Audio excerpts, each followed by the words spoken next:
Halo semuanya, selamat datang di pembahasan kita kali ini. Hari ini kita bakal menyelami sebuah kisah nyata, akhir yang sangat tragis, dan warisan abadi dari salah satu ahli strategi militer paling cemerlang yang pernah dimiliki Indonesia. Yap, kita akan bahas Jenderal TNI Anumerta Ahmad Yani. Pernah kepikiran nggak gimana ceritanya seorang anak dari keluarga pekerja pabrik gula bisa melesat sampai ke puncak kepemimpinan militer? Yuk kita telusuri bareng-bareng. Nah, sebelum kita merunut perjalanannya dari awal, kita harus mengakui dulu pengorbanan terbesarnya.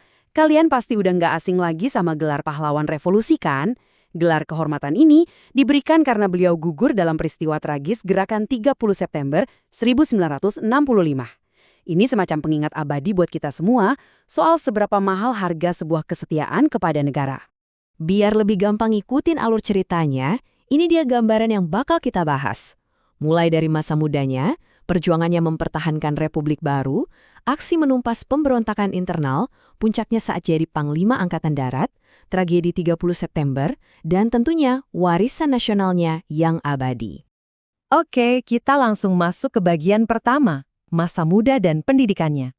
Bayangin ya, beliau ini lahir dengan latar belakang yang bener-bener sederhana.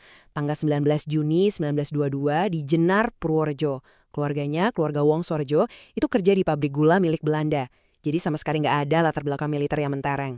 Terus di tahun 1927, keluarganya pindah ke Batavia buat nyekolahin beliau. Perpindahan ini ternyata jadi langkah krusial yang ngebuka wawasannya, nyiapin beliau buat masuk ke dunia yang jauh lebih besar dari sekedar area pabrik gula di Jawa Tengah. Sejarah dunia saat itu benar-benar langsung ngubah jalan hidupnya. Di tahun 1940, beliau ninggalin bangku sekolah menengah buat ikut wajib militer Hindia Belanda, ngambil spesialisasi topografi militer di Malang. Tapi tahun 1942, pendidikannya tiba-tiba putus gara-gara Jepang masuk. Beliau terpaksa balik ke Jawa Tengah. Menariknya, beliau ini nggak gampang nyerah. Buktinya, tahun 1943, beliau langsung beradaptasi, gabung sama PETA atau Pembela Tanah Air, dan ikut latihan komandan di Magelang dan Bogor. Beliau ini tipe pembelajar yang ulet banget, bisa cepat pindah dari sistem Belanda ke sistem Jepang.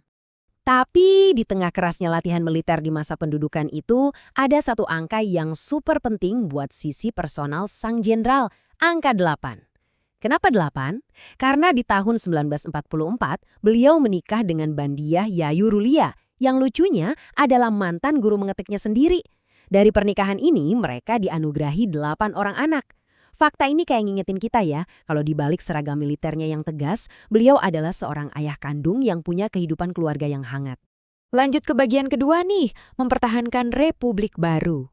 Di bulan-bulan pertama setelah proklamasi kemerdekaan, ini benar-benar jadi ajang pembuktian buat Yani. Beliau gabung sama tentara Republik, mimpin batalion, dan langsung adu mekanik sama tentara Inggris di Magelang. Dan menang. Nggak cuma itu, beliau juga mati-matian mempertahankan Magelang dari serangan Belanda. Ketangguhan mental dan fisiknya di pertempuran ini sampai bikin beliau dapat julukan legendaris loh, yaitu Juru Selamat Magelang. Keren banget kan? Poin yang harus banget kita garis bawahi adalah keahlian beliau itu nggak sebatas pertempuran frontal aja, tapi strategi otaknya jalan banget. Di awal tahun 1949, beliau bikin serangkaian serangan gerilya yang super ngerepotin. Tujuannya buat apa? Buat ngecoh dan ngalihin perhatian tentara Belanda. Manuver pengalihannya ini brilian banget dan berhasil ngasih ruang waktu yang sangat krusial buat Sri Sultan Hamengkubuwono IX dan Letkol Soeharto. Hasilnya, terjadilah serangan umum 1 Maret 1949 di Yogyakarta yang super ikonik itu. Jadi, kemenangan besar di Jogja itu ada campur tangan strategi gerilya Yani di belakang layar. Sekarang kita masuk ke bagian ketiga, menumpas pemberontakan internal. Setelah kedaulatan kita aman dari luar, Republik yang masih seumur jagung ini dapat ancaman raksasa dari dalam. Disinilah adaptasi taktis seorang Ahmad Yani diuji keras. Coba perhatiin deh, waktu disuruh mademin pemberontakan Darul Islam di Jawa Tengah tahun 1952, beliau nggak pakai cara konvensional. Beliau malah ngebentuk pasukan khusus elit bernama Banteng Raiders. Hasilnya efektif banget. Terus beda lagi di tahun 1958. Pas mimpin operasi 17 Agustus buat numpas PRRI di Sumatera Barat, beliau pakai operasi skala besar dan sukses ngerebut kembali Padang sama Bukit Tinggi. Luar biasa banget keluasannya ngadepin medan yang beda-beda. Masuk ke bagian keempat, puncuknya. Sebagai Panglima Angkatan Darat. Kemenangan demi kemenangan tadi jelas bikin karirnya meroket. Tapi beliau sadar ilmu itu harus terus di-upgrade. Akhirnya di Desember 1955, beliau terbang ke Amerika buat sekolah di Command and General Staff College di Kansas. Ilmu modern ini dibawa pulang tahun 1956 pas ditarik ke Mabes Angkatan Darat di Jakarta di bawah komando Abdul Haris Nasution. Di sini karirnya benar-benar ngebut. Sempat jadi asisten logistik, terus naik jadi wakil kepala staf. Dan puncaknya terjadi di pertengahan tahun 1962. Dedikasi kerasnya terbayar lunas pas beliau resmi diangkat jadi Menteri atau Panglima Angkatan Darat. Bayangin, ini posisi tertinggi loh di militer, di mana beliau langsung bertanggung jawab penuh ke presiden tanpa perantara. Anak laki-laki dari keluarga pekerja pabrik gula itu kini jadi orang nomor 1 di Angkatan Darat kita. Kita masuk ke bagian kelima. Sebuah peristiwa kelam, tragedi 30 September. Disinilah kita sampai pada momen yang mengubah jalan sejarah bangsa kita. Biar jelas, mari kita urutkan secara faktual apa yang terjadi dini hari itu. 1 Oktober 1965, sebuah tim yang isinya sekitar 200 pasukan mengepung rumah beliau di Menteng. Mereka merangsek masuk, nuntut sang jenderal buat ikut ngadep presiden saat itu juga.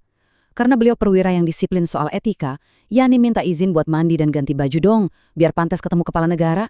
Tapi permintaan itu ditolak mentah-mentah dengan kasar. Situasi memanas, beliau marah, menampar salah satu prajurit, dan coba nutup pintu. Di momen kacau itulah, secara spontan, tembakan fatal dilepaskan. Sang juru selamat Magelang gugur di rumahnya sendiri. Setelah penembakan brutal itu, jenazahnya dibawa ke lubang buaya. Disembunyikan secara tragis di sebuah sumur bekas yang sempit, bersama para jenderal lain yang juga dihabisi. Jenazah mereka baru berhasil ditemukan tanggal 4 Oktober. Besoknya, Jenderal Ahmad Yani dan rekan-rekannya dimakamkan dengan penghormatan negara sepenuhnya di Taman Makam Pahlawan, Kalibata. Suasana haru dan duka menyelimuti seluruh negeri. Terakhir bagian ke-6, warisan nasional yang abadi. Meski hidupnya berakhir dengan cara yang tragis, dampak Jenderal Ahmad Yani buat bangsa ini benar-benar abadi. Langsung dianugerahi pangkat Jenderal Bintang 4 secara anumerta. Terus kalau kalian perhatiin, nama beliau juga terus menjaga infrastruktur kita, kayak di Bandara Internasional Ahmad Yani di Semarang. Di bidang pendidikan, namanya diabadikan jadi universitas. Rumahnya yang jadi lokasi kejadian itu, sekarang jadi museum publik yang bisa kita kunjungi. Dan yang paling nyata, coba deh keluar rumah. Pasti kalian gampang banget nemuin Jalan Ahmad Yani di berbagai kota besar di Indonesia kan? Jadi setelah ngeliat keseluruhan perjalanannya, ada satu pertanyaan menarik nih buat kita renungkan bareng.